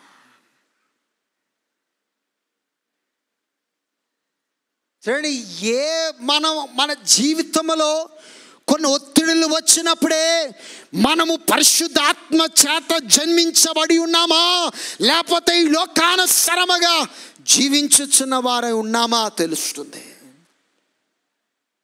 నువ్వు బలపరచబడాలా, జయం పొందాలా, అభివృద్ధి చెందాలా, నీకు సహనము కావాలి, ఓర్పు కావాలి. ఓర్పు లేకుండా నువ్వేది నేర్చుకోలేవు. ఒక ఇన్స్ట్రుమెంట్, వాద్యాలు నువ్వు నేర్చుకోవాలన్న ఓర్పు కావాలి, చదవాలన్న ఓర్పు కావాలి, నేర్చుకోవాలన్న ఓర్పు కావాలి, ఏదైనా పని నేర్చుకోవాలన్న ఓర్పు కావాలి. ఓర్పు లేకుండా ఏది నేర్చుకోలేము. చాలామంది పరిస్థితులు వారికి విరోధముగా తీర్చబడినప్పుడు వారికి ఓర్పు లేదు గనక, వారికి సహనము లేదు గనక వారు ఆ స్థలము నుండి వారు పారిపోతున్నారు. అది శరీరముగా అయినా మానసికంగా అయినా. ఎందుకు? ఓర్పు సహనం లేదు గనక పారిపోతున్నారు. కొంతమంది దేవుడి పైన విరోధముగా కొంతమంది తీర్చబడుతున్నారు. కొంతమంది వాళ్ళ విశ్వాసమైన డాలుని వారు ఏం చేస్తున్నారు? వారు డాలుని పక్కకు పెట్టి వారు పారిపోతున్నారు. కొంతమంది ఎలాగుంటున్నారంటే ఓర్పుతో, సహనంతో, దేవుడికి నా మా ఎడల గొప్ప ఉద్దేశం ఉంది, నిశ్చయముగా దేవుడి కార్యములు జరిగిస్తాడు అని వారు ఏం చేస్తారు? ఓర్పుతో సహించుకొని దేవుడి కష్టంలో మొరపెడుతున్నారు. ఏ పరిస్థితులు అయినప్పటికీ వాళ్ళు నిలిచి ఉంటున్నారు. ఏ గుంపులో మనం ఉన్నాం? పారిపోతున్నామా? దేవదూషకులుగా ఉన్నామా? విశ్వాసాన్ని విడిచిపెడుతున్నామా? ఏ పరిస్థితులైనా ఆయన వైపు చూచి నిశ్చయముగా దేవుడి కార్యములు జరిగిస్తాడని నువ్వు నిలబడుతున్నావా? నీ విశ్వాసము ఓర్పుని చూపిస్తుంది. నీ విశ్వాసం ఓర్పుని చూపిస్తుంది. అదే రీతిగా యోబు చెప్పిన మాటను మనం చూద్దాం. యోబు గ్రంథం 13వ అధ్యాయము 15వ వచనాన్ని చదువుదాం. యోబు గ్రంథం 13వ అధ్యాయం 15వ వచనము. ఇదిగో ఆయన నన్ను చంపినను నేను ఆయన కొరకు కనిపెట్టుచున్నాను. చూడండి, యోబు అంటున్నాడు, మరొకసారి చదువుదాం. ఇదిగో ఆయన నన్ను చంపినను నేను ఆయన కొరకు కనిపెట్టుచున్నాను. చూడండి, భయంకరమైన పరిస్థితుల్లో నేను ఉన్నప్పటికీ ఆయన కొరకు, దేవుడు కొరకు, ఆయనకు దేశముల కొరకు, ఆయన చిత్తము కొరకు, ఆయన యొక్క కార్యముల కొరకు నేను కనిపెట్టుచున్నాను. విశ్వాసం అంటే నేనేం పొందుకుంటానని కాదు. విశ్వాసం అంటే ఏంటంటే నువ్వు ఏది ఇచ్చినా దాన్ని స్వీకరించడానికి నేను సిద్ధముగా ఉన్నానయ్యా. మొదటిది శ్రమ, శ్రమ బట్టి ఓర్పు, ఓర్పు బట్టి పరీక్ష. పరీక్ష దేని కొరకు మాట్లాడుతుందంటే నీ క్యారెక్టర్. ఎందుకు పరీక్షలు ఇవ్వబడతాయంటే ఆ వస్తువు యొక్క విలువ బయటికి తీసుకొని రావడానికి. ఎగ్జామ్స్ ఎందుకు, పరీక్షలు ఎందుకు పెడతారంటే ఆ యొక్క స్టూడెంట్, ఆ వ్యక్తి ఎంతవరకు చక్కగా చదివాడు, వాడు నెక్స్ట్ క్లాస్కి వెళ్ళడానికి పనికి వస్తాడా, పనికి రాడా. పరీక్ష ఆ వ్యక్తి యొక్క క్యారెక్టర్ని ఏం చేస్తుందంటే పరీక్ష చూపిస్తుంది. దేవుడు ఏం ఆశిస్తున్నాడంటే నీ క్యారెక్టర్ ఏదో బయటికి రావాలి. నీ క్యారెక్టర్ కావాలి. దేవుడికి ఏం కావాలి? మనుషులకి ఏం కావాలి? క్యారెక్టర్ అవసరం లేదు. నీ స్థానం, ఎంత గొప్పవాడో, ఏ ఉద్యోగం, పేరుందా, మంచి యొక్క బ్యాక్గ్రౌండ్ ఉందా, ఆస్తుందా, అంతస్తున్నా మనుషులకు కావాలి. కానీ దేవుడికి ఏం కావాలో తెలుసా? నీలో ఉన్న శ్రేష్టమైన క్యారెక్టర్ దేవుడికి కావాలి. శ్రేష్టమైన వ్యక్తి దేవుడు ఆశించుచున్నాడు. ఈ పరీక్ష బట్టి, ఈ యొక్క శ్రమ బట్టి, ఈ యొక్క ఓర్పు బట్టి దేవుడు ఏం తీసుకొని రావాలనుకుంటున్నాడంటే ఒక మంచి జీవితాన్ని నీ జీవితంలో ఆయన తీసుకొని రావాలని దేవుడు ఆశిస్తున్నాడు. ఎందుకే బైబిల్ గ్రంథంలో అనేకసార్లు బంగారం కొరకు నేర్చుకున్నా. బంగారం ఏం చేయబడుతుంది? అగ్నిలో కాల్చివేయబడుతుంది. ఎందుకు? అగ్నిలో కాల్చివేయబడినప్పుడు శ్రేష్టమైన బంగారం బయటికి వస్తుంది కనుక.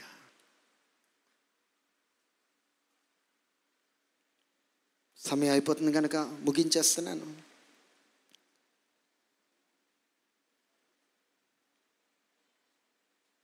నీ యొక్క విశ్వాసం అనేది అన్ని పరిస్థితులు బాగున్నప్పుడు నీ విశ్వాసం ఎదగదు. నువ్వు విశ్వాసంలో ఎదగాల. అన్ని పరిస్థితులు బాగున్నప్పుడు నువ్వు విశ్వాసంలో ఎదగలేవు. శ్రమలు వచ్చినప్పుడు నువ్వు విశ్వాసంలో ఏం చేయగలుగుతావంటే ఎదగలి. ఎదుగుదల, విశ్వాసం యొక్క ఎదుగుదల పరీక్షల్లో కలుగుతుంది. నువ్వు పరీక్షింపబడినప్పుడు, దేవుడు నిన్ను పరీక్షించినప్పుడే దేవుడు నీ యొక్క జీవితాన్ని కట్టాలని నీ యొక్క క్యారెక్టర్ని తెలుగులే అంటాం, గుణము, స్వభావము, నీ అసలైన సిసలైన జీవితము, నటన జీవితము కాదు. చాలామంది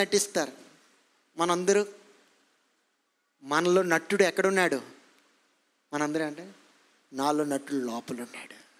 అవును, నిజమే. మనందరూ యాక్టర్లే. బయటికి మాత్రం దొరకలేని దొంగలు మనందరం. మీరు కాదన్నా అవునండి. బయట ఒక రూపం చూపిస్తాం, లోపల ఒక రూపం ఉంటుంది. కానీ దేవుడు ఏమంటున్నాడు తెలుసా? నువ్వు లోపల ఏది చూపిస్తున్నావో ముందు నీ లోపల జీవితాన్ని మార్చినట్లయితే నీ బయట జీవితము కూడా శ్రేష్టముగా, మంచిగా, దేవుడికి అనుకూలముగా, మనుష్యుల్ని ప్రీతిపరిచే జీవితం కాకుండా దేవుడిని ప్రీతిపరిచే జీవితాలుగా మన జీవితాలు తీర్చబడాలి. దేవుడు మన జీవితాలు మార్చడానికి అనుదినము పని చేస్తూనే ఉన్నాడు. దేవుడు నిన్ను గొప్పవాడిగా చేయడానికి కాదు, నీ బ్యాంక్ అకౌంట్లు నింపడానికి కాదు, నీకు బిల్డింగ్లు కట్టడానికి దేవుడు పని చేయట్లేదు, నీ కార్లు అంతస్తులు కట్టడానికి దేవుడు పని చేయట్లేదు. దేవుడు పని ఏంటంటే నీ జీవితాన్ని మార్చడానికి దేవుడు అనుదినము పని చేస్తూనే ఉన్నాడని సత్యాన్ని నువ్వు గుర్తెరగాలి. There is no substitutions. బదులుగా దేవుడే పెట్టడు. మనం ఏంటాం? దేవా రోగాన్ని తీసివే, రోగాన్ని తీసివే, రోగాన్ని తీసివే, కష్టాలు తీసివే, కష్టాలు తీసివే, ఆర్థిక పరిస్థితులు తీసివే, తీసివే, తీసివే అని మనం ప్రార్థన చేస్తాం. కానీ దేవుడు అంటాడు, అమ్మా అయ్యా ఈ రోగం వచ్చిందే నీ అసలైన సిసలైన జీవితము మారి నాకు ప్రీతికరముగా తీర్చబడడానికి. ఈ ఆర్థికమైన ఒత్తిడి ఎందుకు వచ్చింది?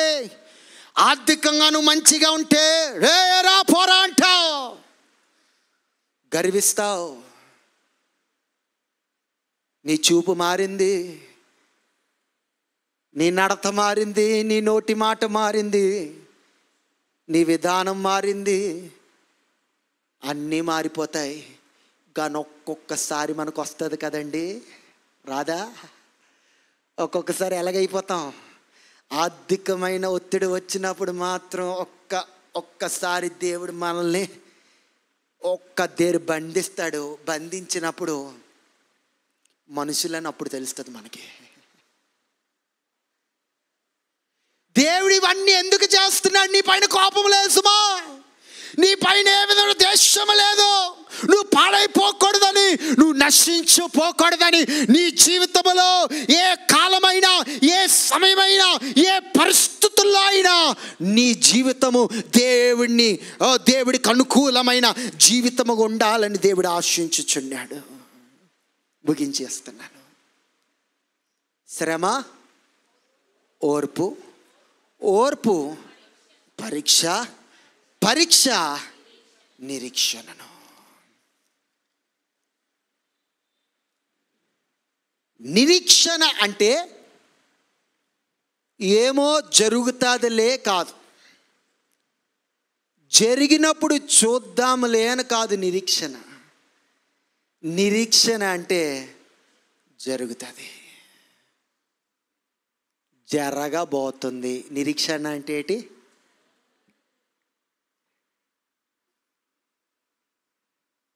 దానికి ఉదాహరణ ఏంటి? యేసు ప్రభువారు ఆయన త్వరగా ఎప్పుడో ఇప్పుడైనా రావచ్చు. ఆయన వస్తాడు ఇప్పుడే. ఇప్పుడు మనం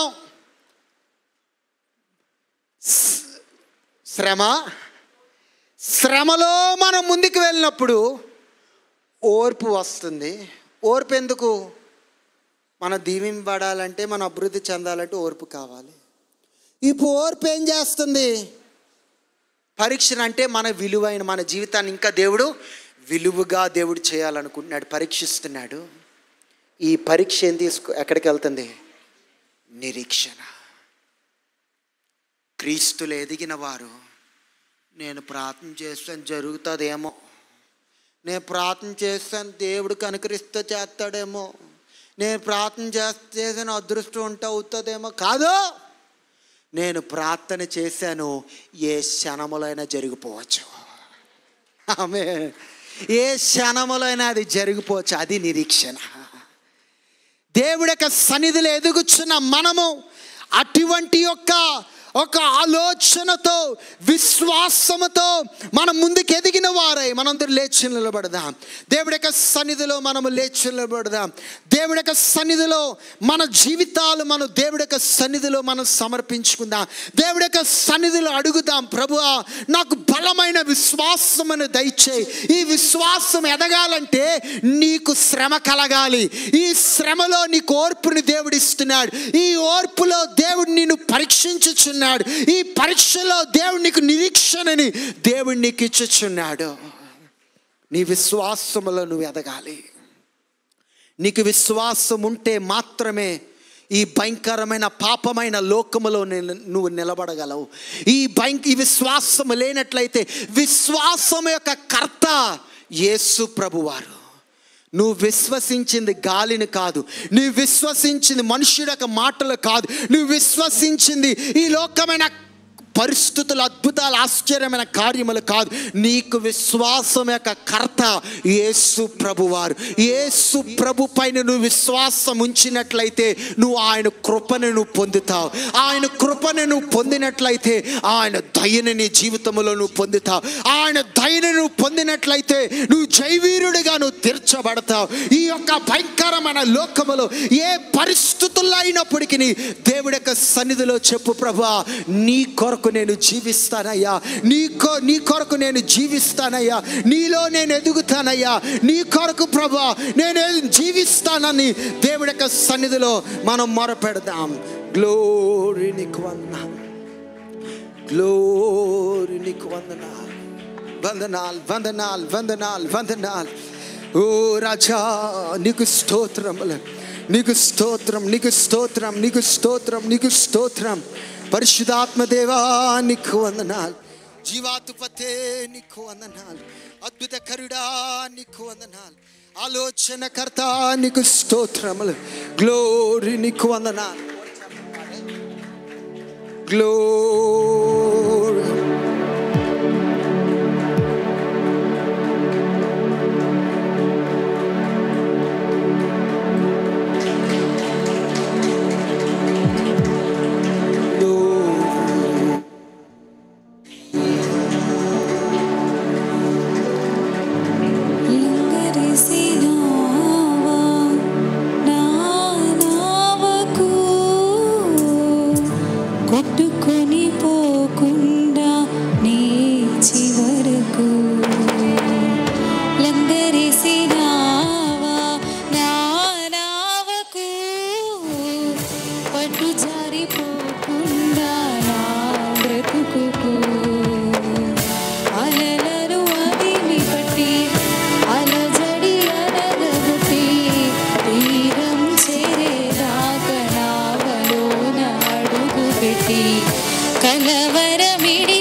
ప్రేమతోనే చంక పెట్టి లోక సంద్రాన నా జీవనౌక అద్దరికి చేరేదాకా సాగుగాక, నీ దరికి చేరేదాకా సాగుగాక. చుట్టూ ఉన్న లోకం మాయసుడి గుండం నడి సంద్రాల పట్టెలాగే వైనం. చుట్టూ ఉన్న లోకం మాయసుడి గుండం నడి సంద్రాల పట్టెలాగే వైనం. రాకాసి అలలెన్నో ఎగసి ఎగసి పడుతుంటే ముంచేసి నన్ను చూస్తూ మురిసి మురిసిపోతుంటే నా ఆశలన్నీ కరిగి ఒంటరిగా నేనుంటే నిరాశ వలలు తెంపి నిరీక్షణతో నన్ను పిలిచే చూశాను నీ వైపు, చూశాను నీ వైపు. ఆహా ఎంత చల్లని చూపు, ఆహా ఎంత చల్లని నీ చూపు.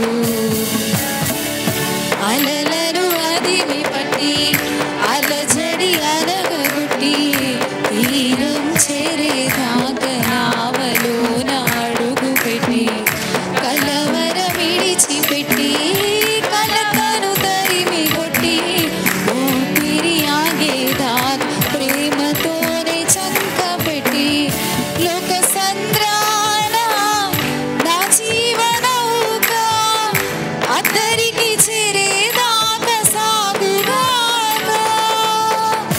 లోక సంద్రాన నా జీవనౌక అద్దరికి చేరేదాకా సాగుగాక.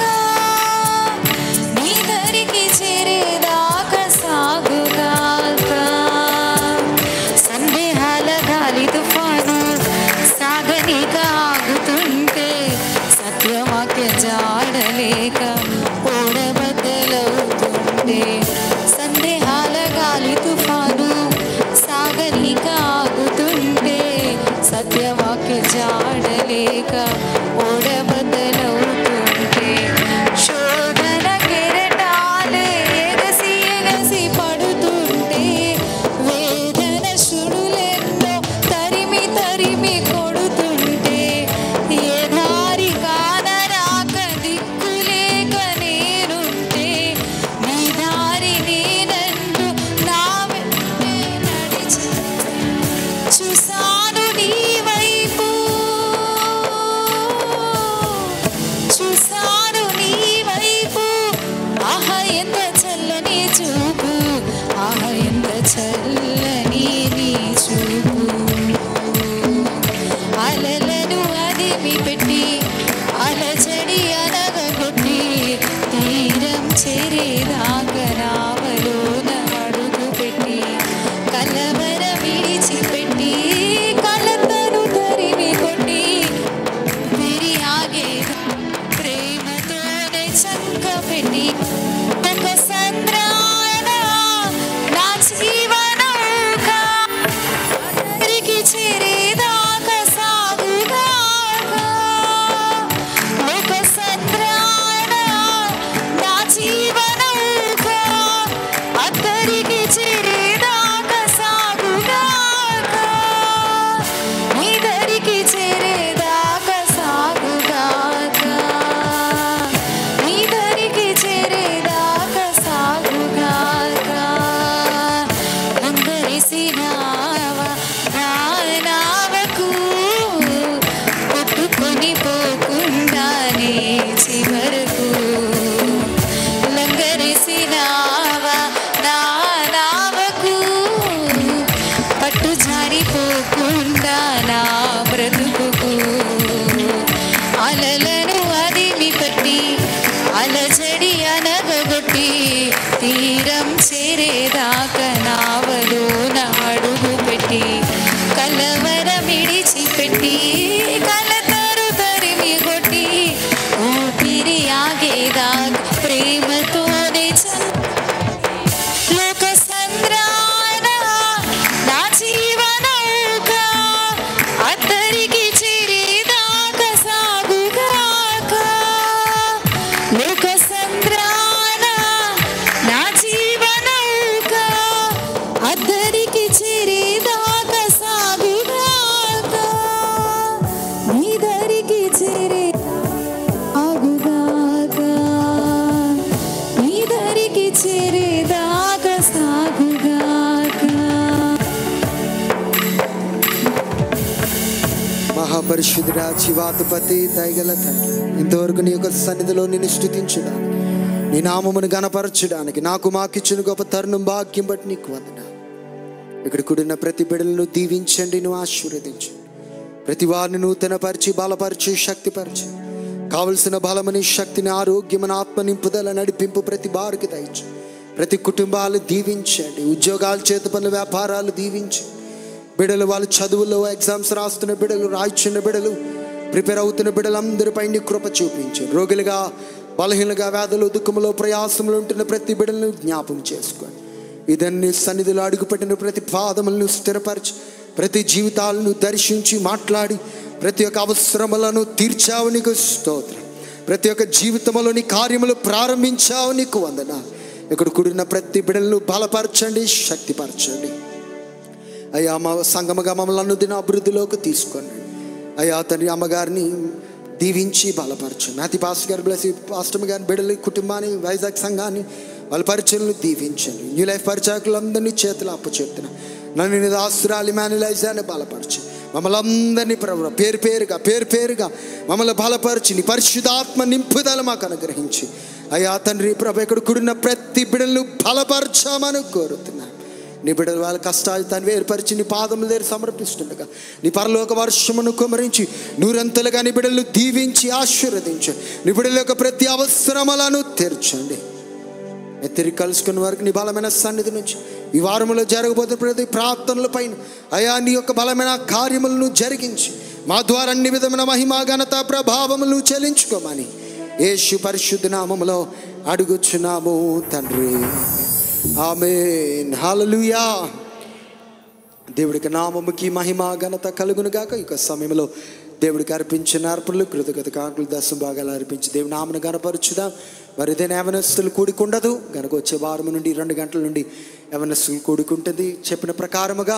మరి వచ్చే వారం నుండి మరి మన కార్యక్రమాలు యథావిధంగా జరుగుతాయి. ఈ వారము మరి వ్యక్తిగత ప్రార్థనలు ఎండ అధికంగా అవ్వకమునిపే వ్యక్తిగత ప్రార్థనలు చేసుకోండి. సాయంకాలము ఆఫరింగ్కి వెళ్ళండి ఫాస్ట్గా.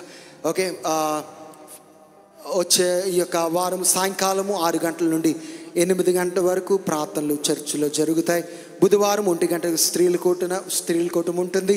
అదేవిధంగా శుక్రవారము యథావిధముగా మరి ఉపవాస ప్రార్థన కుటుంబ ప్రార్థన చర్చిలో జరుగుతుంది.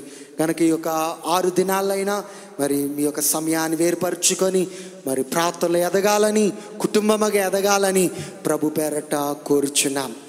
ప్రతి విషయం జ్ఞాపం చేసుకుందాం. మరి వచ్చే వారము నుండి మరి ఆరాధన తర్వాత మరి ఆహారముని సిద్ధపరచాలని మేము ఆశించుచున్నాం. మరి ఎండాకాలము మరి అనేకులకి తిరిగి వెళ్ళడానికి ప్రయాసకరంగా ఉంటుంది కనుక మరి తప్పనిసరిగా ప్రతి వారు మరి ఆ విషయం కొరకు ప్రార్థన చేయండి. మరి పరిచయం చేయాలని ఆశించుచున్న వారు పాస్టర్ గారిని కలవండి. తద్వారా మరి వచ్చే వారము నుండి ఆరాధన తర్వాత మరి భోజనాలు ఏర్పరచబడతాయి కనుక ఈ విషయముల కొరకు ప్రార్థన చేయండి. దేవుడికి నామముని మనం కనపరచుదాం.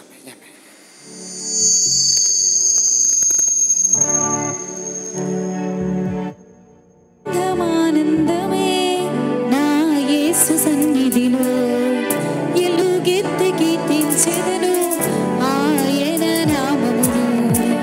ఆనందమే నా యేసు సన్నిధిలో కీర్తించెదను ఆయన నామమును. నీకంటే ఘనులంటూ ఇంకెవరయ్యా నీ ఎదుటాని వారెవరయ్యా నీకంటే ఘనులంటూ ఇంకెవరయ్యా నీ ఎదుట నిలిచే వారెవరయ్యా యేసయ్యా యేసయ్యా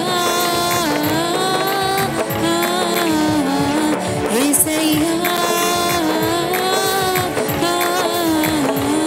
యేసయ్యా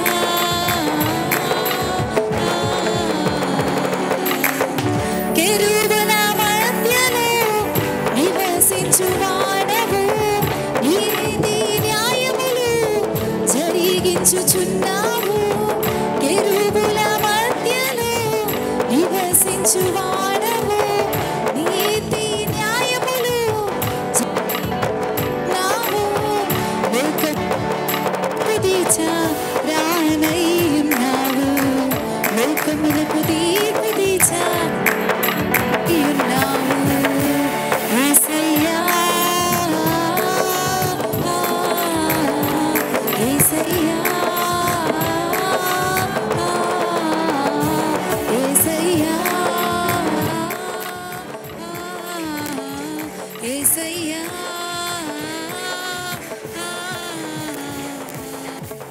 మరొకసారి 2 చేతుల పైకెత్తి దేవుని నామమును మనం గణపరచుదాం. హల్లెలూయా హల్లెలూయా హల్లెలూయా. తండ్రి యొక్క ప్రేమయు కుమారు యొక్క కృపయు పరిశుద్ధాత్మక సహవాసము ఇక్కడ కూడిన వారి పైన కుటుంబం పైన ప్రతి అవసరముల పైన ఉద్యోగాలు చేతి పనుల వ్యాపారాల పైన బిడ్డల పైన, వాళ్ళు చదువుల పైన, ఎగ్జామ్స్ రాస్తున్న బిడ్డల పైనను, రోగులుగా వ్యాధులు దుఃఖములో ప్రయాసములు ఉంటున్న ప్రతి బిడ్డల పైన, జ్ఞాపము చేసుకుని ప్రార్థన చేస్తున్న ప్రతి బిడ్డల పైనను, సంఘము పైన, దేశం పైన, రాష్ట్రం పైన, ఇశ్రాయేలు పైనను దేవుడి యొక్క కృపా సమాధానము ఇప్పుడు ఎల్లప్పుడూ తోడైయుండును గాక. ఆమేన్. హల్లెలూయా, హల్లెలూయా. కూడొచ్చినారందరికీ వందనాలు. ప్రతి ఒక్కరు దేవుడు దీవించి నడిపించును గాక.